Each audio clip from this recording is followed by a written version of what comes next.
नमस्कार साथियों, आप सभी का हमारे एजुकेशनल प्लेटफॉर्म कंपटीशन कमेटी पर एक बार फिर से स्वागत है। कंपटीशन कमेटी के इस बैंकिंग सीरीज में आज हम लोग डिस्कस करने वाले हैं कोडिंग डिकोडिंग का पार्ट 2। इट मींस इसके पहले हम लोगों ने इसके भाग 1 पर चर्चा करी, जहां पर मुख्य रूप से हम लोगों ने बात करी अल्फाबेटिकल कोडिंग की। आज के सेशन की अगर मैं बात करूं तो आज के सेशन में हम लोग डिस्कस करने वाले हैं सेल्फ कोडिंग और साथ ही साथ न्यूमेरिकल कोडिंग की भी हम बात करेंगे। तो मैं आप लोगों को बता दूं कि बैंकिंग के एग्जाम में सेल्फ कोडिंग पर आधारित क्वेश्चन नहीं पूछे जाते हैं, लेकिन कई बार कुछ ऐसे मिसलिनियस आपको क्वेश्चन देखने को मिलेंगे जहां पर ये कॉन्सेप्ट आपके काम आने वाले हैं, आपके लिए हेल्पफुल होने वाले हैं। इसके अलावा जब हम बात करते हैं अल्फाबेटिकल कोडिंग और न्यूमेरिकल कोडिंग की, तो आपको मेंस के एग्जाम में जब एडवांस कोडिंग पर बेस्ड क्वेश्चंस देखने को मिलेंगे, जहां पर आपके alphabet as well as number और साथ ही साथ आपको सिंबल्स के लिए अलग अलग लॉजिक को क्रैक करना होगा, तो वहां पर ये पढ़े हुए आपके बेसिक कॉन्सेप्ट्स काम आने वाले हैं। और साथ ही साथ जब हम बात करते हैं डेटा सफिशिएंसी की, तो आपको पता है कि डेटा सफिशिएंसी में आपको अलग अलग टॉपिक से संबंधित क्वेश्चंस देखने को मिलते हैं। तो अगर आपकी बेसिक्स पर बेहतर कमांड नहीं है तो निश्चित रूप से आप फिर डेटा सफिशिएंसी के क्वेश्चंस में मिस्टेक करते हैं।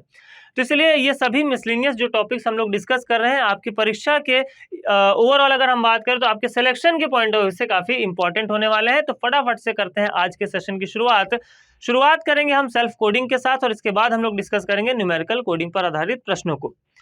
जब हम बात करते हैं सेल्फ कोडिंग की, तो सेल्फ कोडिंग में मैंने कहा कि आपको जो वर्ड में एलिमेंट यानी कि जो आपको लेटर्स देखने को मिलते हैं, केवल और केवल इनके सीक्वेंस में आपको परिवर्तन देखने को मिलता है, जबकि कोई नया एलिमेंट यहाँ पर देखने को नहीं मिलता।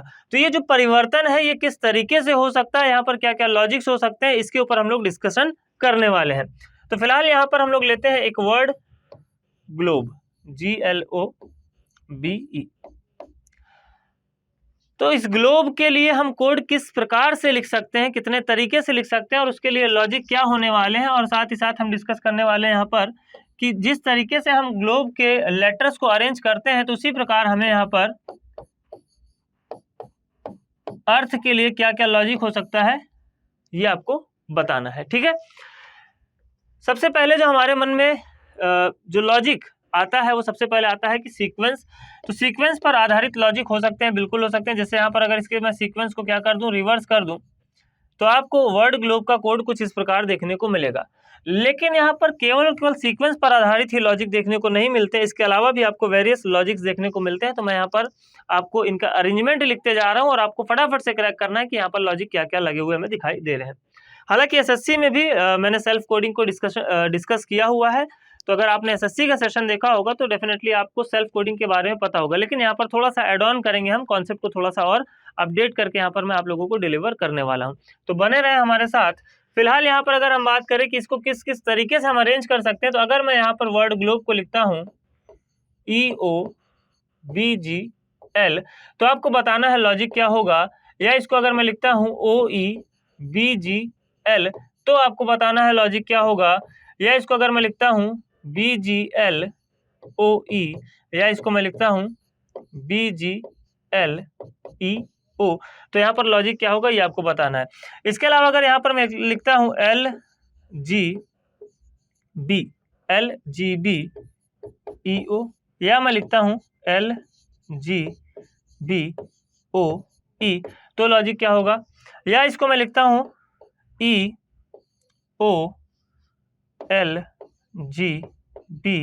या इसको मैं लिखता हूँ OELGB, तो आपको बताना है लॉजिक क्या होगा। इसके अलावा इसको अगर मैं लिखता हूँ BEGLO,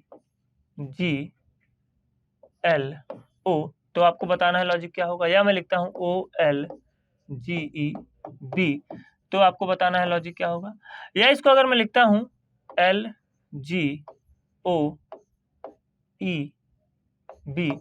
तो आपको बताना है कि लॉजिक क्या देखने को मिल रहा है। तो हर एक लॉजिक पर यहाँ पर हम लोग डिटेल में डिस्कशन करते हुए चलेंगे। इसके अलावा मैं आपको एडिशनली बताऊंगा कि और थोड़ा सा फेरबदल करके किस प्रकार आपको क्वेश्चन देखने को मिल सकते हैं सेल्फ कोडिंग पर आधारित। ठीक, तो सबसे पहले बात करेंगे EOBGL की। तो यहाँ पर आप देख पा रहे हैं कि वॉवेल्स को हमने एक साथ रख दिया है और कॉन्सोनेंट्स को एक साथ रख दिया है। वोवेल्स की अगर हम बात करें तो वोवेल्स भी आपके यहाँ पर इंक्रीजिंग ऑर्डर में है, एज वेल एज आपके कॉन्सोनेंट्स भी क्या है, इंक्रीजिंग ऑर्डर में है। सिंपली अगर मैं बात करूं तो वोवेल एंड कॉन्सोनेंट पर आधारित एक लॉजिक है जहां पर वोवेल्स और कॉन्सोनेंट दोनों ही इंक्रीजिंग ऑर्डर में लगे हुए दिखाई दे रहे हैं, जिसमें आपके पहले वोवेल्स देखने को मिल रहे हैं और फिर आपको कॉन्सोनेंट्स इसके बाद देखने को मिल रहे हैं। इसी प्रकार नेक्स्ट वन की जब हम बात करते हैं तो यहाँ पर वोवेल्स कॉन्सोनेंट का ही लॉजिक लगा हुआ दिखाई दे रहा है, जिसमें वोवेल्स आपके डिक्रीजिंग ऑर्डर में है जबकि आपके कॉन्सोनेंट्स क्या है, इंक्रीजिंग ऑर्डर में आपको अरेंज होते हुए दिखाई दे रहे हैं। इन द सेम वे जब हम बात करते हैं नेक्स्ट अरेंजमेंट की तो यहाँ पर भी वोवेल एंड कॉन्सोनेंट का ही लॉजिक है, लेकिन वोवेल्स को पहले रखा गया है असेंडिंग ऑर्डर में और कॉन्सोनेंट्स को पहले रखा गया है असेंडिंग ऑर्डर में, और वोवेल्स आपके डिक्रीजिंग या डिसेंडिंग ऑर्डर में अरेंज होते हुए दिखाई दे रहे हैं। इसी प्रकार वोवेल्स आपके यहाँ पर असेंडिंग, कॉन्सोनेंट्स आपके पहले रख दिए गए हैं असेंडिंग ऑर्डर में और इसके बाद आपको वोवेल्स असेंडिंग ऑर्डर में लगे हुए दिखाई दे रहे हैं। नेक्स्ट वन में आप देखेंगे कि आपके कॉन्सोनेंट्स पहले हैं, लेकिन कॉन्सोनेंट्स का जो क्रम है वो क्या है, डिसेंडिंग ऑर्डर में है, और इसके बाद में आपको वोवेल्स असेंडिंग ऑर्डर में लगे हुए दिखाई दे रहे हैं। इसके बाद अगेन आपको यहाँ पर कॉन्सोनेंट्स डिसेंडिंग ऑर्डर में लगे हुए दिखाई दे रहे हैं, एज वेल एज आपको वोवेल्स भी डिसेंडिंग ऑर्डर में लगे हुए दिखाई दे रहे हैं। तो इस प्रकार से वोवेल एंड कॉन्सोनेंट पर आधारित वेरियस लॉजिक पर बेस्ड आपको क्वेश्चन देखने को मिल सकता है। तो आप अगर इन लॉजिक्स के साथ में फैमिलियर नहीं है तो निश्चित रूप से आप फिर पैटर्न पर आधारित क्या करते हैं, ऑप्शन की तलाश करते हैं, ऑप्शन को ढूंढते हैं, और ऐसा कोई आपको विकल्प देखने को नहीं मिलता। उस केस में अगर आपके पास नन ऑफ दिस का भी एक ऑप्शन होगा तो जो प्रायोरिटी दी जाएगी वो आपके इन अरेंजमेंट पर आधारित लॉजिक्स को दी जाएगी, ना कि नन ऑफ दीज वाले ऑप्शन को। तो आपको इस बात को समझना है, ठीक है। इसके बाद यहाँ पर आप देख पा रहे हैं कि वोवेल्स आपके इंक्रीजिंग ऑर्डर में, कॉन्सोनेंट्स डिक्रीजिंग ऑर्डर में, वोवेल्स भी डिक्रीजिंग ऑर्डर में और कॉन्सोनेंट्स भी डिक्रीजिंग ऑर्डर में लगे हुए आपको दिखाई दे रहे हैं। तो वोवेल्स और कॉन्सोनेंट के आधार पर आपको वेरियस तरीके के अरेंजमेंट देखने को मिल सकते हैं जब हम बात करते हैं सेल्फ कोडिंग की। इसके अलावा यहाँ पर आपको जो अरेंजमेंट दिखाई दे रहा है तो आप देख पा रहे हैं कि हमने क्या किया, सिंपली लेटर्स को अल्फाबेटिकल ऑर्डर में अरेंज कर दिया है या असेंडिंग ऑर्डर में अरेंज कर दिया है। वोवेल और कॉन्सोनेंट से हमारे यहाँ पर कोई भी लेना देना नहीं है। इसी प्रकार यहाँ पर आपके सारे के सारे लेटर्स को हमने क्या किया है, डिक्रीजिंग ऑर्डर या डिसेंडिंग ऑर्डर में अरेंज कर दिया है। जबकि हम बात करते हैं टॉप मोस्ट पर जो आपको अरेंजमेंट देखने को मिल रहा है, तो यहाँ पर सिंपली हमने पैटर्न का यूज किया है। तो मैंने कहा कि पैटर्न पर आधारित तो प्रश्न आपको देखने को मिलते ही मिलते हैं, साथ ही साथ आपको लॉजिक्स के साथ में भी फैमिलियर होना अनिवार्य है। तो पैटर्न प्लस लॉजिक दोनों पर ही आधारित यहाँ पर जितने भी तरीके के अरेंजमेंट बन सकते थे वो मैंने यहाँ पर आपको बताए वर्ड ग्रुप के लेटर्स के लिए। इसके अलावा अगर मैं बात करूं तो इसके अलावा मैंने कहा कि कुछ एडिशनल भी यहाँ पर आपको जानने को सीखने को मिलने वाला है। तो इसके अलावा आपको इस प्रकार से भी अरेंजमेंट देखने को मिल सकता है, जैसे अगर मैं बात करूं वर्ड ग्रुप की, तो होगा तो ये सेल्फ कोडिंग ही, लेकिन यहाँ पर निश्चित रूप से आपको सारे के सारे एलिमेंट देखने को मिले ऐसा बिल्कुल भी जरूरी नहीं। यहाँ पर आपको एलिमेंट रिपीटिंग मोड में देखने को मिल सकते हैं। नंबर ऑफ एलिमेंट्स यहाँ पर कितने हैं, 5, तो नंबर ऑफ एलिमेंट आपको 5 ही मिलेंगे, लेकिन इनके अरेंजमेंट का जो लॉजिक है वो थोड़ा सा डिफरेंट होने वाला है। साथ ही साथ यहाँ पर सारे के सारे एलिमेंट एक एक बार ऐसा बिल्कुल भी जरूरी नहीं है। तो ये अरेंजमेंट किस प्रकार से हो सकता है इसके बारे में हम लोग जानेंगे। जैसे कि सबसे पहले अगर यहाँ पर मैं जी को छोड़ दूं, ठीक, एक एलिमेंट को छोड़ करके दूसरा एलिमेंट लिए, तो शुरुआत करी हमने एल के साथ। अब एल के बाद अगर मैं 2 एलिमेंट को छोड़ दूं तो हमें देखने को मिलेगा ई। अब ई के बाद अगर मैं 3 एलिमेंट को छोड़ूं, 1 2 3, तो यहाँ पर हमें देखने को मिलेगा बी। अब बी के बाद अगर मैं 4 एलिमेंट को छोड़ूं, 1 2 3 4, तो अगेन हमें देखने को मिलेगा बी। अब इसके बाद अगर मैं 5 एलिमेंट को छोड़ूं, 1 2 3 4 5, तो हमें देखने को मिलेगा ई। क्लियर। तो इस प्रकार से भी अरेंजमेंट किया जा सकता है। अब जरूरी नहीं कि ऐसे ही दिया गया हो। देखिए ये तो हो गया एक तरीका। दूसरा तरीका देखिए, मैंने कहा शुरुआत हम करते हैं जी के साथ। अब हम एक एलिमेंट को छोड़ेंगे और वो एक एलिमेंट जी को इंक्लूड करके, अभी मैंने क्या किया, पहले एक एलिमेंट को छोड़ा, हमने लिखा एल। फिर जब हम इसके बाद 2 एलिमेंट को छोड़ रहे थे तो उसमें हम एल को इंक्लूड नहीं कर रहे थे। इसी प्रकार से जिस एलिमेंट के साथ हम जा रहे हैं, यानी कि जिस एलिमेंट को हम लिख रहे हैं उसको इंक्लूड करके भी काउंटिंग की जा सकती है। फॉर एग्जाम्पल अगर मैंने यहाँ पर लिखा जी, अब एक एलिमेंट को छोड़ेंगे तो हम जी से अगर काउंटिंग करें तो जी को छोड़ेंगे तो लिखेंगे एल। अब एल के बाद अगर हम 2 एलिमेंट को छोड़ेंगे तो एल से काउंटिंग करेंगे तो एल छूटेगा और ओ छूटेगा, लिखा जाएगा बी।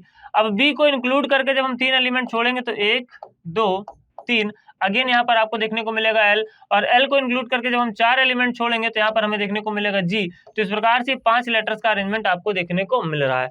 तो इस तरीके से भी आपको क्वेश्चन देखने को मिल सकते हैं। तो आपको ये सारे के सारे लॉजिक भी जानते रहना होगा, अदरवाइज यहाँ पर आप निश्चित रूप से स्ट्रगल करने वाले हैं, आप कंफ्यूज होने वाले हैं। तो ये कुछ आपके सेल्फ कोडिंग पर आधारित बनने वाले लॉजिक्स जिसको हम लोगों ने डिस्कस किया। अब सीधे सीधे हम लोग मूव करेंगे प्रश्नों पर जो कि आपके एग्जाम में पूछे जा सकते हैं। पहला प्रश्न आपकी स्क्रीन पर आ चुका है, फटाफट से यहाँ पर हमें क्रैक करना है लॉजिक कि किस लॉजिक के आधार पर यहाँ वर्ड मोबाइल के लेटर्स को अरेंज किया गया है। जब हम बात करते हैं इनके अरेंजमेंट की तो सिंपली यहाँ पर आप देख पा रहे हैं EIO, यानी कि सारे के सारे वॉवेल्स आपको एक साथ दिखाई दे रहे हैं और इसके बाद आपको सारे के सारे कॉन्सोनेंट्स एक साथ दिखाई दे रहे हैं। और अभी अभी हम लोगों ने चर्चा करी है वॉवेल एंड कॉन्सोनेंट्स पर आधारित डिफरेंट लॉजिक्स या डिफरेंट अरेंजमेंट की। तो यहाँ पर अगर आप ध्यान से देखेंगे तो वॉवेल्स आपके इंक्रीजिंग ऑर्डर में है और इसके बाद कॉन्सोनेंट्स भी आपके इंक्रीजिंग ऑर्डर में है। तो जब हम बात करते हैं वर्ड बियॉन्ड की तो यहाँ पर हमें दो वॉवेल्स देखने को मिल रहे हैं, यानी कि पहले मिलेगा हमें ई और ओ। ई और ओ के साथ अगर हम जाएं तो यहाँ पर हमारे पास दो विकल्प हैं। इसके बाद जब हम बात करेंगे कॉन्सोनेंट्स की तो कॉन्सोनेंट्स में बी, डी, एन और वाई, यानी कि ऑप्शन नंबर जो 3 है वो आपका हो जाएगा राइट आंसर पूछे गए प्रश्न के लिए। फिलहाल हम बढ़ते हैं आगे। अगला प्रश्न आपकी स्क्रीन पर आ चुका है, गिवन वर्ड है डिस्टेंस, लेकिन इस बार आपको वॉवेल और कॉन्सोनेंट एक साथ या अलग अलग अगर हम बात करें तो इनको ग्रुप में अलग अलग रख करके क्वेश्चन को नहीं बनाया गया है। तो यहाँ पर हम लॉजिक की बात करेंगे तो लॉजिक आपको सिंपली दिखाई दे रहा है कि हमने क्या कर दिया, केवल और केवल इन लेटर के जो सीक्वेंस है उसको रिवर्स कर दिया है। जो आपका लेफ्ट मोस्ट एलिमेंट था उसे राइट मोस्ट कर दिया है, फिर जो सेकंड था आपका लेफ्ट से उसको राइट से हमने सेकंड कर दिया है। इसी प्रकार आपको आगे भी पूरा का पूरा अरेंजमेंट देखने को मिल रहा है, यानी कि अगर आप इसको रिवर्स ऑर्डर में पढ़ेंगे तो आपको डिस्टेंस की पूरी पूरी स्पेलिंग मिल जाएगी, DISTANCE। क्लियर है। तो जब आप ऐसे प्रश्नों को बना रहे हैं तो सिंपली क्या करना है, वेलोसिटी है तो आप रिवर्स ऑर्डर में वेलोसिटी को पढ़ना शुरू कर दीजिए और वही ऑप्शन आपका क्या हो जाएगा, राइट आंसर हो जाएगा। यहाँ पर आप देख सकते हैं VELOCITY, ऑप्शन नंबर 1 जो है आपका वो क्या हो जाएगा, राइट आंसर हो जाएगा। क्लियर है। चलिए बात करेंगे यहाँ पर हम लोग अगले प्रश्न की। नेक्स्ट क्वेश्चन, आपको यहाँ पर पहचानना है कि प्रश्न में क्या लॉजिक लगा हुआ दिखाई दे रहा है या जो लेटर्स का अरेंजमेंट है वो किस लॉजिक के आधार पर आपको लगा हुआ दिखाई दे रहा है। चलिए बात करते हैं फटाफट से यहाँ पर लॉजिक की। लॉजिक की जब हम बात करते हैं तो गिवन वर्ड है आपका एग्जीबिशन और यहाँ पर आपको देखने को मिल रहा है BEHIINOTX। तो जब आप ऐसे प्रश्नों को बना रहे हो, हालांकि इस अरेंजमेंट की भी बात करी, ये जो अरेंजमेंट आपको देखने को मिल रहा है ये जिस लॉजिक पर आधारित है इस लॉजिक की भी हम लोगों ने चर्चा करी है। तो सिंपली यहाँ पर जब हम लोगों ने लास्ट सेशन डिस्कस किया था तो वहाँ पर मैंने आप लोगों को बताया था कि जब नेक्स्ट सेशन में हम लोग मिलेंगे तो आपको सारे के सारे अल्फाबेट की place value as well as opposite letter याद होना अनिवार्य है। क्यों? क्योंकि आगे के क्वेश्चंस को हम लोग डायरेक्टली अल्फाबेट की प्लेस वैल्यू के फॉर्म में डिस्कस करने वाले हैं। तो यहाँ पर अगर आप देखेंगे तो आपको 2, 5, 8, 9, 9, 9, फिर यहाँ पर 14, 15, 20 और 24, यानी कि अल्फाबेटिकल ऑर्डर में लेटर्स को किया गया है यहाँ पर अरेंज। ठीक है, अल्फाबेटिकल ऑर्डर में अरेंज किया गया। तो जब आप ऐसे प्रश्नों को बना रहे हो तो पूछा किसके लिए गया, आपसे पूछा गया है कॉन्स्टिट्यूशन के लिए। तो यहाँ पर आपको इसको अल्फाबेटिकल ऑर्डर में अरेंज करने की जरूरत नहीं है, बल्कि आप क्या करोगे, यहाँ पर डायरेक्ट ऑप्शन के साथ में जाओगे और ऑप्शन में अगर आप देखोगे तो बड़े प्लेस वैल्यू वाले लेटर के बाद छोटे प्लेस वैल्यू वाला लेटर दिखाई दे रहा है तो ऑप्शन हो जाएगा एलिमिनेट। अगेन बड़ी प्लेस वैल्यू के बाद छोटी प्लेस वैल्यू वाला लेटर, ऑप्शन हो जाएगा एलिमिनेट। नेक्स्ट ऑप्शन की जब हम बात करते हैं तो यहाँ पर अगेन 14 के बाद में 9 दिखाई दे रहा है तो ऑप्शन हो जाएगा एलिमिनेट। यहाँ पर आप देखेंगे तो 3, 9, 9, 9, 14, 14, 15, 15, 19, 20, 20, यानी कि ऑप्शन नंबर जो 4 है वो क्या हो जाएगा, राइट आंसर हो जाएगा। इसके अलावा मैंने बताया कि नन ऑफ दीज का भी एक विकल्प देखने को मिलता है। ठीक, अब हो सकता है कि यहाँ पर कोई एक एलिमेंट मिस कर दिया गया हो या कोई एक एलिमेंट ऐड करके यहाँ पर दे दिया गया हो, तो एक ये संभावना बनती है। तो ऐसे केस में आप क्या करेंगे, आप यहाँ पर मार्क फॉर रिव्यू के ऑप्शन को भी साथ ही साथ मार्क करके फटाक से आगे बढ़ जाएंगे और लास्ट में अगर आपके पास टाइम बचता है तब आप उसको क्रॉस चेक करिए। नन ऑफ दीज के चक्कर में पूरा का पूरा लेटर अरेंज करने की आपको बिल्कुल भी आवश्यकता नहीं है। ठीक है, बढ़ते हैं आगे। डेंस, डेंस के यहाँ पर लेटर को देखिए किस प्रकार से अरेंज किया गया है, ADNEC। ठीक, तो यहाँ पर हो जाएगा ADNEC। तो मैंने आपको पैटर्न पर आधारित भी अरेंजमेंट के बारे में ऑलरेडी बताया हुआ है। तो यहाँ पर इस प्रकार का पैटर्न आपको लगता हुआ दिखाई दे रहा है। पूछा किसके लिए गया है, ड्रीम के लिए। डिस्को में भी आप सेम पैटर्न इंप्लीमेंट होता हुआ देख पा रहे हैं। तो ड्रीम के लिए जब हम बात करेंगे तो RDEMA। ठीक है, RDEMA आपको लगता हुआ दिखाई देगा, यानी कि ऑप्शन नंबर 2 जो है वो आपका राइट आंसर हो जाएगा। क्लियर? चलिए बढ़ते हैं हम लोग आगे। Next question, extrinsic. ठीक है, अब यहां पर जो अरेंजमेंट है वो थोड़ा सा आपको डिफरेंट लॉजिक पर आधारित देखने को मिल रहा है। यानी कि सबसे पहले अगर हम बात करें, देखिए सबसे पहले क्या किया गया है, लास्ट के 2 लेटर्स को उठाया गया है और इनका जो सीक्वेंस है वो क्या है, रिवर्स है। यानी कि इन दोनों को उठाया गया है, लेकिन इनका जो सीक्वेंस है वो पहले क्या रखा गया है, सी को रखा गया है, फिर आई को रखा गया है। उसके बाद आप देखेंगे कि स्टार्टिंग के 2 एलिमेंट्स को उठाया गया है, जिसमें पहले एक्स को रखा गया है, यानी कि प्रायोरिटी जो दे रहे हैं हम वो राइट मोस्ट एलिमेंट को दे रहे हैं। फिर आपके नेक्स्ट 2 लेटर्स को उठाया गया और अब प्रायोरिटी मैंने क्या कहा कि राइट मोस्ट एलिमेंट को दे रहे हैं, और अगेन आपके रिमेनिंग 2 एलिमेंट्स को रखा गया और प्रायोरिटी हम राइट मोस्ट एलिमेंट को दे रहे हैं। उसी प्रकार जब हम पूछे गए वर्ड की बात करेंगे तो शुरुआत हमने करी थी लास्ट के 2 एलिमेंट के साथ और प्रायोरिटी हमने दिया था किसको, राइट मोस्ट एलिमेंट को। उसके बाद हम लेंगे फर्स्ट के 2 एलिमेंट और प्रायोरिटी जाएगी किसके साथ में, राइट मोस्ट एलिमेंट के साथ में। रिमेनिंग की हम बात करेंगे तो यहाँ पर आई और डब्ल्यू, फिर आपका बचेगा टी और एफ। तो इस प्रकार से आपका जो राइट आंसर हो जाएगा वो GNELIW, GNELIWTF, यानी कि ऑप्शन नंबर 3 जो है वो आपका राइट आंसर हो जाएगा पूछे गए प्रश्न के लिए। क्लियर है? चलिए अब हम लोग बात करने वाले हैं यहाँ पर न्यूमेरिकल कोडिंग की। तो न्यूमेरिकल कोडिंग आपके एग्जाम के पॉइंट ऑफ व्यू से काफी ज्यादा इंपॉर्टेंट हो जाता है।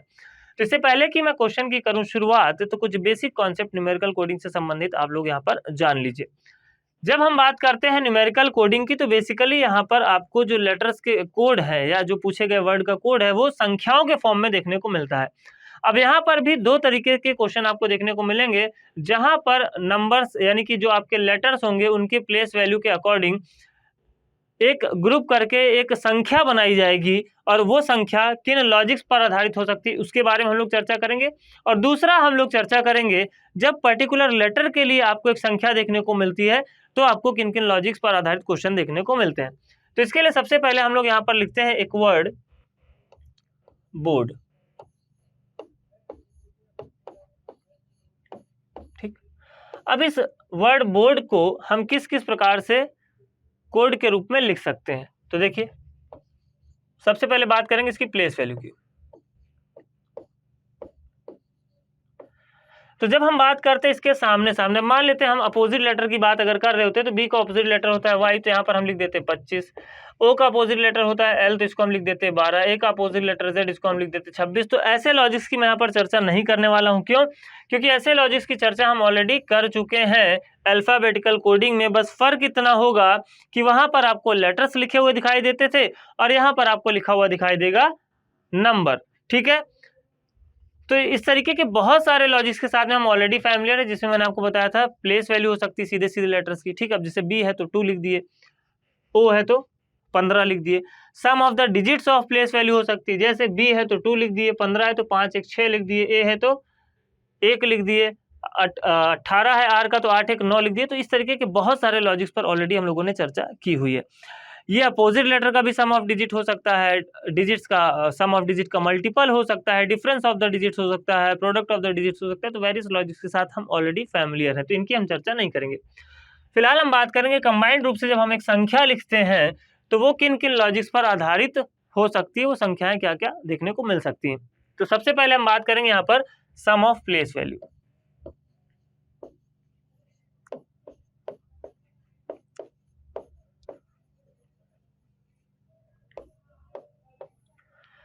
सम ऑफ प्लेस वैल्यू की अगर हम बात करें तो यहाँ पर वर्ड बोर्ड का कोड क्या हो सकता है, तो आप देखेंगे 15 और 5 20 और 20 40, यानी कि इनका सम हमें कितना देखने को मिल रहा है 40, तो इसका कोड 40 हो सकता है। अगर हमने क्या कर दिया, सम ऑफ प्लेस वैल्यू में नंबर ऑफ लेटर्स को ऐड कर दिया, तो नंबर ऑफ लेटर्स है 5, तो यहाँ पर कोड आपको 45 देखने को मिल सकता है। अगर हमने सम ऑफ प्लेस वैल्यू में नंबर ऑफ लेटर्स को माइनस कर दिया तो यहाँ पर कोड आपको 35 देखने को मिल सकता है। अगर हमने सम ऑफ प्लेस वैल्यू में नंबर ऑफ वॉवेल्स को ऐड कर दिया तो कोड आपको 42, या फिर नंबर ऑफ वॉवेल्स को अगर हमने घटा दिया तो कोड आपको 38। इसी प्रकार नंबर ऑफ कॉन्सोनेंट्स को ऐड कर दिया तो 43, और नंबर ऑफ कॉन्सोनेंट्स को अगर घटा दिया तो कोड आपको 37 देखने को मिल सकता है। कई बार आपको सम ऑफ प्लेस वैल्यू के डिजिट्स का रिवर्स होता हुआ भी दिखाई देगा तो यहाँ पर इसका कोड आपका 04 भी आपको देखने को मिल सकता है। क्लियर? तो वेरियस तरीके से यहाँ पर किसी पर्टिकुलर वर्ड को कोड के रूप में लिखा जा सकता है, जिन लॉजिक को आपको आइडेंटिफाई करना होगा और इस पर आधारित प्रश्नों के साथ आपको अभ्यास करना होगा, जिससे आप ऐसे लॉजिक्स के साथ में बेहतर तरीके से फैमिलियर हो सके और एग्जाम में आप फटाफट से इन लॉजिक्स को क्रैक कर सकें। इसके बाद हम बात करेंगे नंबर ऑफ लेटर्स की।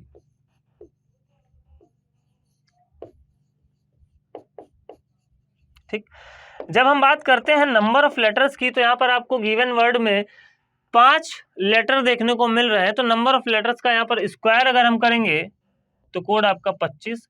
नंबर ऑफ लेटर्स का अगर हम क्यूब करेंगे तो कोड आपका बनेगा 125। नंबर ऑफ लेटर्स का स्क्वायर करने के बाद नंबर ऑफ लेटर्स को ऐड करेंगे तो कोड बनेगा 30।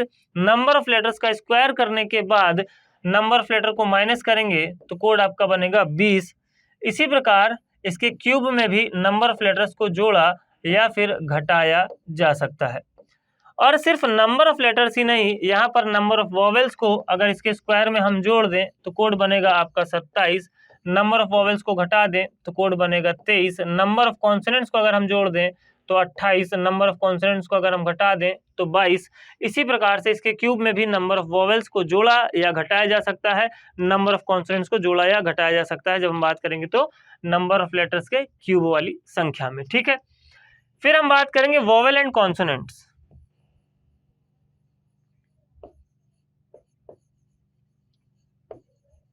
ठीक,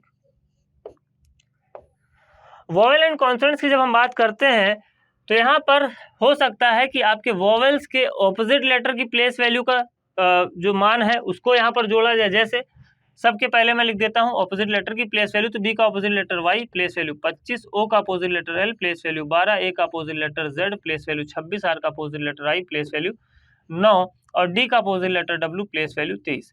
तो मैंने क्या कहा, कॉन्सोनेंट्स की place value as it is और जो वॉवेल्स हैं उनके अपोजिट लेटर की प्लेस वैल्यू। ठीक, तो यहाँ पर जब हम बात करेंगे इनके सम की तो सम आपको देखने को मिलेगा 12 2 14, 14 और 26 आपका हो रहा है 40, 40 और 18 हो रहा है 58, प्लस 4 करेंगे तो 62। तो इस तरीके से संख्या आपको 62 देखने को मिल सकती है। या हमने सम ऑफ प्लेस वैल्यू किया, इसको मल्टीप्लाई कर दिया 2 से। 2 से क्यों? क्योंकि यहाँ पर 2 आपको वॉवेल देखने को मिल रहे हैं, तो यहाँ पर आपका जो कोड बनेगा वो बनाया जा सकता है 80।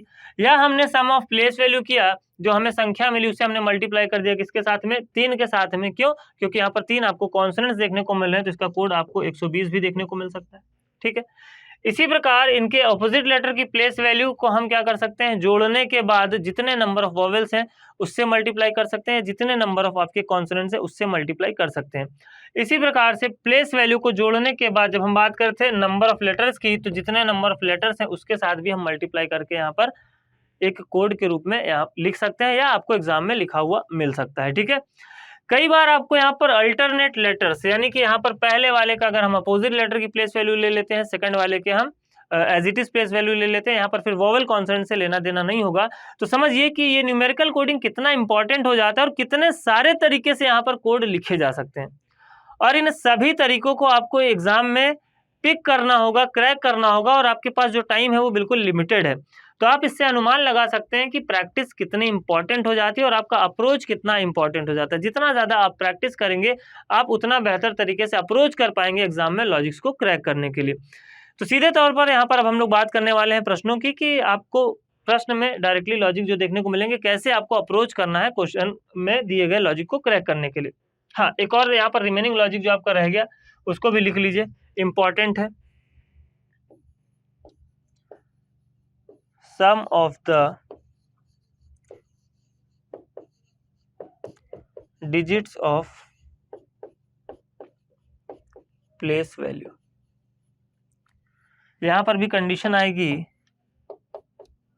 आइदर एज होल और इन यूनिट डिजिट। ठीक, अब sum of digits of place value की जब हम बात करेंगे तो यहाँ पर बनेगा 2 और 5 एक मिलाकर के बन जाएगा 6। तो 6 2 कितने? 8, 8 1 9, 9 9 18, 18 4 22। यानी कि इसके आधार पर इसका कोड 22 भी लिखा जा सकता है। 22 के बाद नंबर ऑफ लेटर्स ऐड कर दोगे तो 27 भी लिखा जा सकता है। नंबर ऑफ लेटर्स को माइनस कर दोगे तो 17 भी लिखा जा सकता है। इसी प्रकार से नंबर ऑफ वोवेल्स या नंबर ऑफ कॉन्सोनेंट्स को ऐड या सब्ट्रैक्ट करके कोड लिखा जा सकता है। अब जब हम बात करें sum of digits of place value की, तो जरूरी नहीं कि वो आपके दिए गए लेटर के ही प्लेस वैल्यू पर अप्लीकेबल हो, वो इसके ऑपोजिट लेटर के प्लेस वैल्यू के डिजिट्स पर भी अप्लीकेबल हो सकता है। साथ ही साथ यहाँ पर आपको लिखा हुआ दिखाई दे रहा है इधर एज होल और इन यूनिट डिजिट। तो ये मैं पहले ही बता चुका हूँ कि एक इंग्लिश अल्फाबेट में एकमात्र ऐसा लेटर होता है एस, जिसकी जब हम प्लेस वैल्यू की डिजिट्स का सम करते हैं तो हमें एक डबल डिजिट का नंबर मिलता है। तो एस के लिए 10 को भी ऐड करके कोड बनाया जा सकता है, और हो सकता है कि इसको यूनिट डिजिट में अगर कन्वर्ट किया जाए तो 1 को ऐड करके भी कोड जो आपका प्राप्त होगा उसमें एस की वैल्यू 1 भी जुड़ी हुई हो सकती है। तो इसको हम लोग क्या करेंगे, जब कभी भी हमें एस के साथ में ऐसा कोई क्वेश्चन दिखाई देगा तो हम पहले 1 को जोड़ करके ही आगे बढ़ेंगे, और फाइनली जब हमें कोड मिलता हुआ दिखाई नहीं देगा तो हम 9 उसमें क्या करेंगे, ऐड करके देख लेंगे कि हमें वैल्यू मिल रही है या फिर नहीं मिल रही है। क्लियर? चलिए फिलहाल बात करते हैं हम लोग यहाँ पर क्वेश्चन की। पहला क्वेश्चन आपकी स्क्रीन पर आ चुका है। तो सबसे पहले मैंने क्या कहा कि सबसे पहले आप लिखेंगे यहाँ पर वर्ड। इनिशियली जब आप क्वेश्चन को बना रहे होंगे तो पहली प्रायोरिटी है कि क्वेश्चन आपसे बनना चाहिए। इसके बाद हम लोग स्पीड बूस्टअप पर भी बात करेंगे कि कैसे आपको अप्रोच करना है, यूनिट डिजिट के कॉन्सेप्ट को कैसे आपको यूज करना है लॉजिक्स को क्रैक करने के लिए। जब हम बात कर देंगे यहाँ पर गिवन वर्ड की, देखो एक और बात यहाँ पर समझो कि आपके पास यहाँ पर 2 गिवन वर्ड्स हैं, ठीक। एक तो है क्वालिटी और एक है थिक। क्वालिटी में नंबर ऑफ लेटर्स आपको देखने को मिल रहे हैं 7 और थिक में नंबर ऑफ लेटर्स मिल रहे हैं 5। तो जब हम लॉजिक को आइडेंटिफाई करने के लिए जा रहे होंगे तो हम उन वर्ड्स को पिक करेंगे जहां पर कम नंबर ऑफ लेटर्स हैं या जहां पर संख्याएं हमें छोटी देखने को मिल रही हैं। तो जो एक स्मार्ट बच्चा होगा वो क्या करेगा, वो थिक वाले वर्ड के साथ में जाएगा, ना कि क्वालिटी के साथ, ठीक। अब यहाँ पर आपको इसका कोड देखने को मिल रहा है 24। तो ये 24 कैसे बना, तो देखते हैं, इसको फटाफट से लिखते हैं। प्लेस वैल्यू 20, 8, 9, 3 और 11। अब अगर इसकी हम प्लेस वैल्यू का सम करेंगे तो ऑब्वियस सी बात है 24 से ज्यादा हो रहा है, लेकिन मैंने क्या बताया था आपको कि हो सकता है कि प्लेस वैल्यू का सम करने के बाद रिवर्स कर दिया जाए इन संख्याओं को, ठीक है। इन अंकों को हम अगर रिवर्स कर देंगे तो यहाँ पर बनेगा हमारे पास 24। तो हो सकता है, तो इसलिए सबसे पहला जो अप्रोच होना चाहिए आपका वो होना चाहिए सम ऑफ प्लेस वैल्यू के लिए। तो सम ऑफ प्लेस वैल्यू के लिए अगर हम बात करें तो 20, 8, 28, 28 और यहाँ पर 3, 31, 31 और 9, 40 और 11, 51, ठीक है। तो यहाँ पर ऐसा होता है वो भी दिखाई नहीं दे रहा है। 51 में से अगर आप 5 को घटाते भी हैं तो भी 46, और उसको भी रिवर्स करोगे तो संख्या 64 बनती हुई दिखाई देगी, ना कि 24, ठीक है। अब हम बात करेंगे sum of the digits of place value की। तो यहाँ पर बनेगा 2 और 8 10, 10 और 9 19, 19 और 3 22 और 2 24। तो बिल्कुल यहाँ पर आपको sum of digits of place value लगता हुआ दिखाई दे रहा है। तो जब हम बात करेंगे गिवन वर्ड क्वालिटी की, क्यों, क्योंकि हमें क्रॉस चेक भी करना होगा कि क्या एक्चुअल में यही लॉजिक लगा हुआ दिखाई दे रहा है, और अगर एक्चुअल में है तो यहाँ पर भी ये लॉजिक इंप्लीमेंट होना चाहिए। तो जब यहाँ पर आप चेक करने के लिए जा रहे होगे तो आप सिंपली यूनिट डिजिट का यूज करोगे। तो यहाँ पर बनेगा 8, 8, 3, 11, 11, 1, 12, 12, 3, 15, 15 और 9 हो गया आपका 24, 24, 2, 26, 26 और 7 हो गया आपका 33। ये था एक तरीका जोड़ने का। दूसरा तरीका देख लो।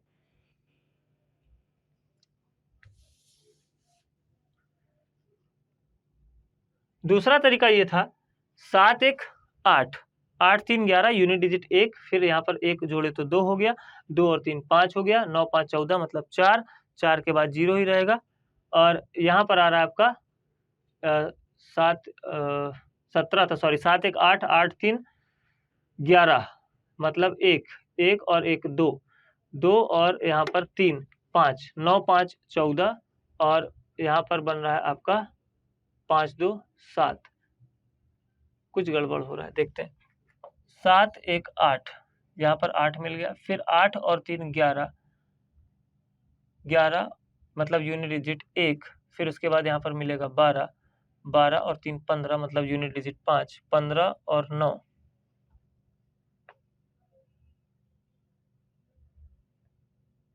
24 और 2, ठीक है। यहाँ पर 2 भी जोड़ना था ना, इसको मैंने 0 ले लिया था इसलिए। 24 और 2 26, 26 और 7, तो यूनिट मतलब यूनिट डिजिट 6 था, फिर उसके बाद 6 में 7 जोड़ोगे 13, यूनिट डिजिट बनेगा आपका 3। तो यूनिट डिजिट का भी आप यहाँ पर यूज करके लॉजिक को क्रॉस चेक करने जब आप जाओगे तो यूनिट डिजिट वाले मेथड को भी आपको क्या करना है, इंप्लीमेंट करके देखना है। इसकी भी आपको प्रैक्टिस कर लेनी है। अब हमें निकालना है स्मूथ के लिए। तो स्मूथ के लिए अगर यहाँ पर सब में यूनिट डिजिट अलग अलग दिखाई दे रही होती है तो हम क्या करते हैं, सीधे यूनिट डिजिट के साथ जाते हैं। लेकिन यूनिट डिजिट सब में अलग नहीं है, 2 बार आपको 8 दिखाई दे रहा है, तो क्या करना पड़ेगा, हमें जोड़ना पड़ेगा। तो मैंने क्या कहा, एस यहाँ पर देखने को मिल रहा है, तो पहले इसको 1 रख करके जोड़ेंगे। तो ये हो गया 1, 1 और 4 5, 5 और यहाँ पर बनेगा कितना, 12, 12 5 17, 17 और 2 19, 19 और 8, 19 और 8 हो गया 27। अब 27 वाला कोई विकल्प नहीं है, तो मैंने क्या कहा, एस को 10 भी रखा जा सकता था। तो 9 और जोड़ेंगे, तो 9 और जोड़ेंगे तो वैल्यू बनी थी कितनी, यहाँ पर बनी थी 1 और 4 5, 5 और 12 17, 17 और 2 19, 19 और 8 27, 27 में 9 जोड़ेंगे तो संख्या मिलेगी हमें 36, यानी कि ऑप्शन नंबर 1 जो है वो राइट आंसर हो जाएगा पूछे गए प्रश्न के लिए। क्लियर है। बात करेंगे अगले प्रश्न की। अगले प्रश्न में आपको जो लेटर्स के कोड हैं वो सामने सामने ही लिखे हुए दिखाई दे रहे हैं। तो ऐसे लॉजिक्स को क्रैक करने के लिए अभी तक जो हम लोगों ने अल्फाबेटिकल कोडिंग में पढ़ा था वो लॉजिक्स ही आपके यहाँ पर यूज होने वाले हैं। इसके अलावा एक और इम्पॉर्टेंट फैक्टर पर हम लोग चर्चा करेंगे कि जब लॉजिक क्रैक नहीं हो रहा होता है तो कई बार इतना आसान सा लॉजिक लगा हुआ होता है लेकिन अननेसेसरली हम अपना टाइम वहां पर जाया कर रहे होते हैं। तो ऐसे क्वेश्चन में आपको क्या करने की आवश्यकता होती है। फिलहाल हम बात करेंगे, अगर एस के सामने में हमें 1 दिखाई दे रहा है तो एस की प्लेस वैल्यू होती है 19, और जब हम क्या करेंगे, इसके डिजिट्स का सम करेंगे तो हमें 10 भी मिल सकता था, और हमें जब यूनिट डिजिट में कन्वर्ट करेंगे तो 1 भी मिल सकता था। तो बिल्कुल 1 हमें मिलता हुआ दिखाई दे रहा है। ई की जब हम बात करेंगे तो ई से हम 4 कैसे बना सकते हैं, तो ई का अपोजिट लेटर होता है वी। अब ई का ही अपोजिट लेटर क्यों लिया जा रहा है इसके बारे में भी हम बात करेंगे, क्योंकि ई आपका क्या है, एक वॉवेल है, यानी कि sum of the digits of place value implement तो हो रहा है लेकिन जो आपके कॉन्सोनेंट्स हैं तो वहां पर लेटर्स की जो प्लेस वैल्यू उसकी डिजिट का सम कर दे रहे हैं एज इट इज, और जहां पर आपको वॉवेल्स दिखाई दे रहे हैं उनके ऑपोजिट लेटर की प्लेस वैल्यू का सम कर रहे हैं। तो यहाँ पर इसलिए ई का जो कोड है वो 4 हम ले सकते हैं। एम की प्लेस वैल्यू 13 होती है तो 3 1 4 आपको लिखा हुआ दिखाई दे रहा है, और ए के अपोजिट लेटर की जब हम बात करेंगे जेड, प्लेस वैल्यू 26 और 6 और 2 को मिलाएंगे तो 8 बनता हुआ दिखाई देगा। ठीक है। अब ए के लिए क्यों अपोजिट लेटर लिए, क्योंकि ए वॉवेल है। तो यही बात आपके कॉन्सोनेंट पर भी इंप्लीमेंट हो सकती थी, हो सकता था कि वॉवेल की जो प्लेस वैल्यू है वो एज इट इज ली जा रही हो। ठीक। तो यहाँ पर एन की जब हम बात करेंगे तो बनेगा 5, टी की बात करेंगे तो बनेगा 2, आई एक सिंगल डिजिट लेटर वाला सिंगल डिजिट प्लेस वैल्यू वाला लेटर है तो एज इट इज 9, और यहाँ पर सी भी आपका एक सिंगल डिजिट प्लेस वैल्यू वाला लेटर है तो 3 एज इट इज बनता हुआ दिखाई दे रहा है। यानी कि लॉजिक आपका बिल्कुल क्रैक हो चुका है। इजिली यहाँ पर आप क्या कर सकते हैं, गिवन वर्ड प्रैक्टिस के साथ में जा सकते हैं।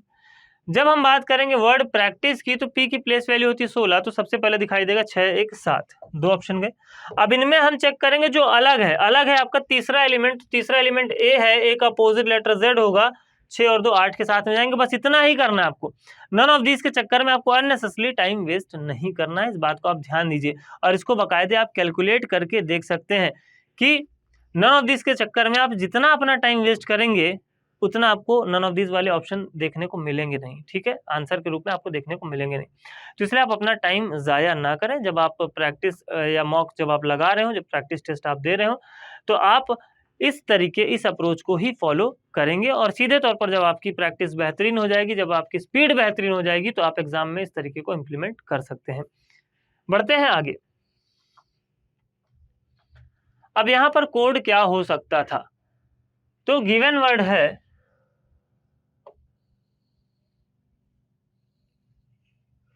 प्रीमोनिशन। ठीक है। अब समझो यहाँ पर जब आप लॉजिक लगाते हो तो पी की प्लेस वैल्यू 16, 6 गुणे 1 करें तो 6 बनता हुआ दिखाई दे रहा। आर की प्लेस वैल्यू 18, 8 गुणे 1 करेंगे तो 8 बनता हुआ दिखाई दे रहा है। एक सिंगल डिजिट प्लेस वैल्यू वाला लेटर है तो 5 एज इट इज बनता हुआ दिखाई दे रहा है। लेकिन जैसे ही आप एम पर पहुंचते हो तो एम की प्लेस वैल्यू 13 है, तो यहाँ तक तो ठीक है, 3 गुणे 1 3 भी दिखाई देगा। लेकिन ओ पर जैसे आप पहुंचे तो यहाँ पर आपको 0 बनता हुआ दिखाई दे रहा है। ठीक है। फिर अगेन जब आप एन पर पहुंचे तो 4 गुणे 1 करोगे 4, आई की place value as it is, T के लिए आप 2 गुणे 0 करोगे तो 0 बन रहा है। देखो अब टी के लिए 2 गुणे 0 करोगे तो ये लॉजिक तो पहली बात इंप्लीमेंट होगा नहीं। ठीक। अब आप फिर दूसरे लॉजिक्स के लिए जाएं, दूसरे लॉजिक्स को तलाशें, अपना समय वेस्ट करें। तो मैंने आपको बताया था कि एक ऐसा भी यहाँ पर लॉजिक होता है जिसको आप नहीं जानते, नहीं समझते, तो आप अपना टाइम अननेसेसरली ज़ाया करते हैं। तो सबसे पहले आपको यहाँ पर ये देखना है, first of all we need to check whether the word, ठीक है, जिस हम वर्ड की बात करें, can be formed by using the letters of the given word और नॉट। यानी कि जो वर्ड आपको दिया गया है ठीक, और जिस वर्ड के बारे में आपसे पूछा गया है, जिस वर्ड के बारे में आपसे पूछा गया है, अगर इस वर्ड को हम गिवन वर्ड के लेटर्स को यूज करके फॉर्म कर पा रहे हैं, तब हमें यहाँ पर एडिशनल लॉजिक तलाशने की कोई भी आवश्यकता नहीं है। साथ ही साथ मैंने आपको अल्फाबेटिकल कोडिंग में बताया था कि जब हम product of the digits of place value की बात करेंगे तो वहां पर हमें लेटर टी और जे देखने को नहीं मिलेंगे। जब हम difference of the digits of place value की बात करेंगे तो वहां पर लेटर हमें के और वी देखने को नहीं मिलेंगे। क्यों? क्योंकि टी की प्लेस वैल्यू होती है 20, 2 गुणे 0 करोगे 0, और 0 किसी भी अल्फाबेट की प्लेस वैल्यू होती नहीं है। जे की प्लेस वैल्यू होती है 10, 1 गुणे 0 करोगे वैल्यू 0, और 0 किसी भी अल्फाबेट की प्लेस वैल्यू होती नहीं है। इन द सेम वे जब हम difference of the digits of place value की बात करेंगे तो v को इसलिए नहीं कंसीडर करते क्योंकि v की प्लेस वैल्यू होती है 22, और 2 का डिफरेंस तो 0 हो गया। k को इसलिए नहीं कंसीडर करते क्योंकि k की प्लेस वैल्यू होती है 11, तो 1 और 1 का डिफरेंस कितना हो गया? 0 हो गया, और 0 आपको पता है किसी भी लेटर की प्लेस वैल्यू होती नहीं है। और यहाँ पर सिंपली अगर आप देखें तो मॉनिटर वर्ड को फॉर्म किया जा सकता है गिवन वर्ड के लेटर्स को यूज करके। m अवेलेबल है, o अवेलेबल है, n अवेलेबल है, i अवेलेबल है, t अवेलेबल है, e अवेलेबल है, r अवेलेबल है, बिल्कुल बनाया जा सकता है। अब ऐसे क्वेश्चन में जो आपके लेटर्स के कोड होंगे वो लेटर के सामने सामने यानी कि हर एक लेटर के लिए एक specific number as a code use किया गया होगा। ऐसे क्वेश्चन में जो नंबर ऑफ लेटर्स आपको देखने को मिलेंगे वो कभी भी 10 से ज्यादा देखने को नहीं मिलेंगे, यानी कि 1 से लेकर के 9 तक की संख्याओं को अलग अलग कोड के रूप में यूज किया जा सकता है। ठीक है, आगे अगर यहाँ पर हम बात करें, जब हमें कोड फाइंड करना है तो शुरुआत हम कर रहे हैं MONIT के साथ, यानी कि जो 5 आपके कॉन्जिक्यूटिव नंबर्स हैं ये आपको सीक्वेंस में देखने को मिलेंगे, चौथे स्थान से लेकर के 2, 3, 4, 5 यानी कि ये 2 तक। ठीक है, चौथे स्थान से लेकर के 8वें स्थान तक के जो आपके नंबर हैं 30492 आपको एज इट इज देखने को मिलेंगे, 2 ऑप्शन में देखने को मिल रहे हैं। ठीक है, अब है 0 और 5। नेक्स्ट लेटर की जब हम बात करेंगे तो हमारे पास लेटर है यहाँ पर ई, तो हम लेंगे किसको? 5 वाले को। तो राइट आंसर जो बनेगा वो बनेगा आपका ऑप्शन नंबर 4। क्लियर है? तो ऐसे भी क्वेश्चन आपको देखने को मिलते हैं, और ये लॉजिक ना सिर्फ आपका न्यूमेरिकल कोडिंग बल्कि अगर हम बात करें तो अल्फाबेटिकल कोडिंग पर भी इंप्लीमेंट होता हुआ दिखाई देगा। बढ़ते हैं आगे, अगला क्वेश्चन। गिवन वर्ड है फीवरिश, FEVERISH, और कोड लिखा हुआ दिखाई दे रहा है 29। बात करेंगे हम इसकी प्लेस वैल्यू की तो 6, 5, 22, 5, 18, 9, 19 और 8। ठीक, तो यहाँ पर 22 और 18 मैं क्यों बोल रहा हूँ, क्यों यहाँ पर? क्योंकि वैल्यू तो आपको ज्यादा दिखाई दे, लेकिन मैंने क्या कहा था कि कई बार प्लेस वैल्यू का सम करने के बाद जो हमें संख्या प्राप्त होती है उनके डिजिट्स को रिवर्स ऑर्डर में भी लिखा जा सकता है। तो हो सकता है यहाँ पर सम इनका जो प्लेस वैल्यू का है वो हमें 92 मिल रहा हो। अगर नहीं मिलेगा तो फिर हम जाएंगे sum of the digits of place value के लॉजिक पर। ठीक है, तो देखिए 22 और 18 हो गया कितना? 40, 40 और 10 हो गया कितना? 50, 50 और यहाँ पर 28 और 6 34, 50 और 34 और 8 42, तो 50 और 42 92। बिल्कुल आपको ये 92 बनता हुआ दिखाई दे रहा है, और इसको अगर हम रिवर्स करेंगे तो ये 29 होता हुआ हमें दिखाई देगा। अब इसको हमें क्या करना होगा? क्रॉस चेक करना होगा। किस पर? अगले गिवन वर्ड पर। अगले गिवन वर्ड पर जब हम इसको क्रॉस चेक करेंगे तो हम यूनिट डिजिट के साथ जाएंगे, और यूनिट डिजिट अगर हमें 9 मिल रहा है तो मतलब कि लॉजिक इंप्लीमेंट होता हुआ दिखाई दे रहा है, क्योंकि हमने इसको कर दिया है रिवर्स ऑर्डर में। ठीक है, तो कैसे चेक करोगे? 3 और 5 8, 8 1 9, 9 और 4 13 मतलब 3, फिर उसके बाद 9 3 12 मतलब 2, और 5 17 मतलब 7, और यहाँ पर 2 मतलब 9, बिल्कुल मिलता हुआ दिखाई दे रहा है। तो ये लॉजिक यहाँ पर भी इम्प्लीमेंट हो रहा है। अब सीधे तौर पर हम आ जाएंगे पूछे गए वर्ड के कोड के लिए, म्यूटेटेड के लिए पूछा गया है, और यहाँ पर अगर सारे में यूनिट डिजिट अलग है तो हम यूनिट डिजिट वाले मेथड का ही यूज करेंगे। ठीक, अब सब में आपको यूनिट डिजिट अलग देखने को मिल रहा है, तो चलिए देखते हैं। यूनिट डिजिट के साथ हम जाएंगे यहाँ पर। चलिए सबसे पहले देखने को मिला, अच्छा जो यूनिट डिजिट आएगा वो आपका फर्स्ट डिजिट ऑफ लेटर्स होगा। तो फर्स्ट डिजिट में आपको देखना था, लास्ट डिजिट में देखोगे तो लास्ट डिजिट में तो आपको अलग अलग दिख रहा है, लेकिन फर्स्ट डिजिट में 2 बार आपको 8 देखने को मिल रहा है, तो इसलिए आपको यहाँ पर क्या करना पड़ेगा? जोड़ना पड़ेगा।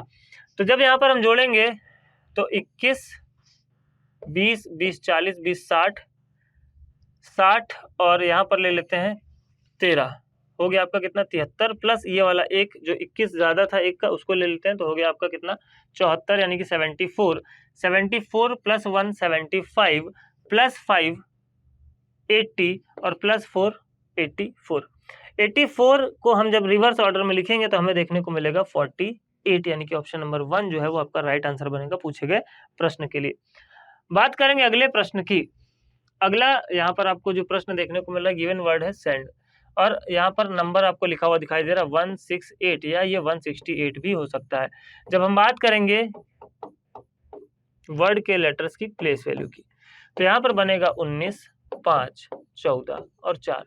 जब हम इनकी प्लेस वैल्यू का सम करेंगे तो संख्या मिलेगी हमें 14, 4, 18, 18, 36, 1, 37 और 5, 42।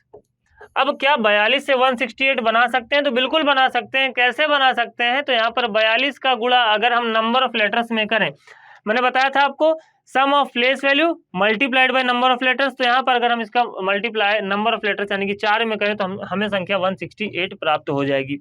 अब ये जो 4 है ये एक स्पेसिफिक नंबर भी हो सकता है, साथ ही साथ ये आपके नंबर ऑफ लॉजिक्स पर भी नंबर ऑफ लेटर पर आधारित एक लॉजिक भी लगा हुआ हो सकता है। तो इसी प्रकार जब हम बात करेंगे अगले गिवन वर्ड जिसके लिए हमसे कोड पूछा गया है, तो यहाँ पर हो सकता है इसकी प्लेस वैल्यू का सम करने के बाद हमें 4 से मल्टीप्लाई करना पड़े। अगर 4 से मल्टीप्लाई वाला हमें ऑप्शन नहीं दिखाई दे रहा है तो हम क्या करेंगे, 5 से मल्टीप्लाई करेंगे। और अगर हमें दोनों दिखाई दे रहे हैं तो जो हमारा प्रायोरिटी ऑर्डर होगा वो नंबर ऑफ लेटर्स के साथ में जाएगा, यानी कि 5 से मल्टीप्लाई करने के बाद इनकी प्लेस वैल्यू का सम 5 से मल्टीप्लाई करने के बाद जो हमें संख्या मिलेगी उसे हम ऑप्शन के तौर पर यूज करेंगे। तो बात करते हैं इसकी प्लेस वैल्यू की, तो 16, 21, 18, 19, 5, तो 20 और 20 40, 40 और 20 60, 60 और 20 80, घटाना था 1 79। अब 79 यहाँ पर मिल रहा है हमें सम। अब इसका मल्टीप्लाई जब हम 5 में करते हैं तो 7 पचे 35 यानी कि 350 और 9 पचे 45 यानी कि 395। ऑप्शन नंबर 3 जो है वो राइट आंसर हो जाएगा पूछे गए प्रश्न के लिए। तो फिलहाल आज के लिए इतना ही। नेक्स्ट क्लास में हम लोग डिस्कस करेंगे चाइनीज कोडिंग, जो कि सबसे ज्यादा प्रीलिम्स एग्जाम में आपको देखने को मिलता है, और पूरे वहां पर हम अगर बात करें तो 5 नंबर तक के क्वेश्चन आपको देखने को मिलते हैं।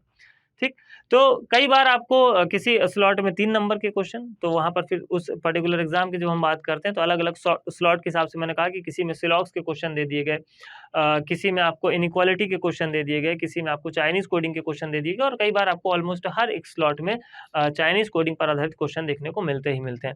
तो चाइनीज कोडिंग के क्वेश्चन को बनाना आसान होता है। थोड़ी सी बात करेंगे यहाँ पर अप्रोच की, कैसे हम कम समय में इन क्वेश्चन को बना सकते हैं और अधिक से अधिक हमें कितना टाइम देना होता है। इसके अलावा कई ऐसे एडिशनल कॉन्सेप्ट पर आधारित भी क्वेश्चन आपको देखने को मिलते हैं जो कि आपको जानना अनिवार्य है यदि आप क्वेश्चन चाहते हैं कि एग्जाम में आप क्वेश्चन को बना पाएं, आप लॉजिक्स को क्रैक कर पाएं। तो इन सभी विषयों पर हम लोग विस्तृत रूप से चर्चा करेंगे हमारे आगामी सेशन में। तो बने रहें टीम कंपटीशन कमेटी के साथ, अपनी तैयारी को इसी प्रकार से आप कंटिन्यू करें। साथ ही साथ सेशन को आप ज़रूर शेयर करें और अपनी जो प्रतिक्रिया है वो हमें कमेंट बॉक्स में लिख करके ज़रूर बताएं। आज के लिए फिलहाल इतना ही, मिलते हैं हम लोग नेक्स्ट क्लास में कुछ और अमेजिंग और इंटरेस्टिंग कॉन्सेप्ट्स और क्वेश्चंस के साथ। Thank you. अगर आप चाहते हैं अपने कैरियर को एक नई दिशा देना और सुनहरे भविष्य को साकार करना, तो जुड़िए कंपटीशन कम्युनिटी के साथ। आज ही हमारे वेबसाइट के कैरियर पेज पर विजिट करें अथवा डिस्क्रिप्शन बॉक्स पर दिए गए लिंक पर क्लिक करें। हमेशा आपके साथ टीम कोको।